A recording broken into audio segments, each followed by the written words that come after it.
Kenny went on that podcast and basically stated that he felt trapped in his relationship with Janae.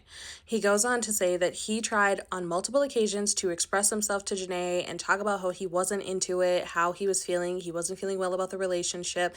He states that one time Janae walked into his apartment, ended the relationship. 2 hours later, came back and was like, how does it feel to be back in a relationship?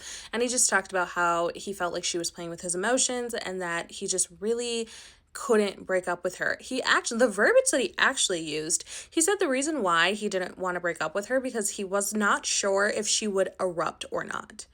That is the direct verbiage that he used. Now, the difference in the story that Janae is telling and the difference in the story that Kenny is telling, I'm going to always believe Janae because Janae told it straight how it was. Kenny and I are no longer together, and the reason we're not together is so disgusting. Like, think of the worst things you can say or do to a human being. Her friend came out, said it had something to do with some racist post, and he was talking very, very poorly about Janae. It was like, literally, this is what it is. This is what happened. Boom.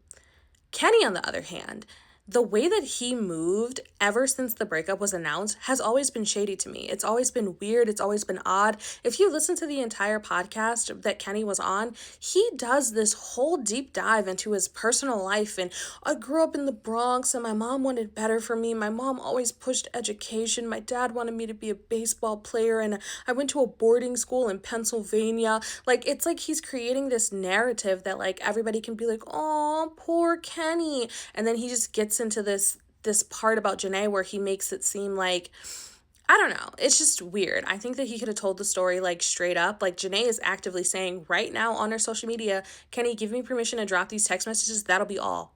Right? Kenny is talking about these one-off instances where they fought and all of this. You guys were in a relationship.